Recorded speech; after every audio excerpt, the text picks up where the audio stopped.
চট্টগ্রামে new mooring container terminal সহ বন্দরে বিভিন্ন স্থাপনা বিদেশি প্রতিষ্ঠানকে ইজারা দেওয়ার প্রক্রিয়ায় প্রতিবাদে গণ অনশন পালন করছে বন্দর রক্ষা কমিটি। দাবি আদায় না হলে আমরণ, অনশন ও হরতাল সহ কঠোর কর্মসূচির হুঁশিয়ারি দিয়েছেন আন্দোলনকারীরা।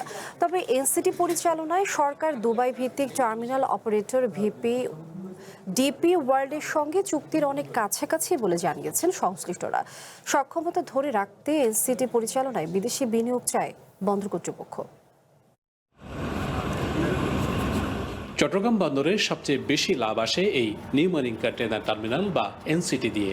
বন্দরের কন্টেইনার পরিবহনের প্রায় অর্ধেক সামাল দেয় এই টার্মিনাল। তবে এর পরিচালনার ভার বিদেশি প্রতিষ্ঠানকে দেয়া নিয়ে চলছে নানা বিতর্ক।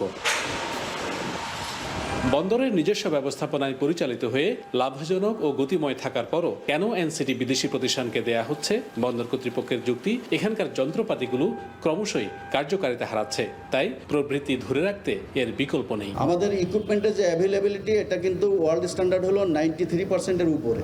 এই ইকুইপমেন্টগুলো আগামী 1-2 বছরের ভিতরে ড্রাস্টিক্যালি ফল করবে। তাহলে এই ইকুইপমেন্ট আজকে কিনতে গেলে আমাদের 3 থেকে 4 হাজার কোটি টাকার ইকুইপমেন্ট কিনতে হবে, সময়ও লেগে যাবে 3 থেকে 4 বছর।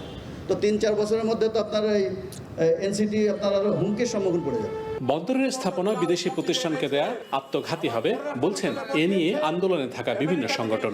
সরকার সিদ্ধান্ত থেকে সরে না এলে আরো কঠোর পথে হাঁটবেন বলেও হুঁশিয়ারি দেন তারা। প্রত্যেক বছর রেকর্ড সংখ্যক আয় করছে এবং আয় সবসময় বৃদ্ধি পাচ্ছে এবং কন্টেনার হ্যান্ডলিংও বৃদ্ধি পাচ্ছে। আমরা এসএসএ পোর্টকে ঠেকিয়েছি, ইন্ডিয়ান গভর্নমেন্টের সময় চুক্তি ঠেকিয়েছি, এখন আবার গণতান্ত্রিকভাবে নির্বাচিত সরকার, এই সময় আমাদেরকে আন্দোলন করতে হচ্ছে। সরকার এনসিটি এবং সিসিটিকে বিদেশিদের হাতে বা কারো কোনো প্রকারে দেশি বিদেশি কাউকে দেবে না, আমরা এই প্রত্যাশা ব্যক্ত করছি। বন্দরের মতো ভৌগোলিক কৌশলগত স্থাপনা বিদেশি প্রতিষ্ঠানের কাছে থাকা রাষ্ট্রের জন্যও হুমকি বলে মনে করেন আন্দোলনকারীরা। Shahnaz Riton, One News, Chittagong.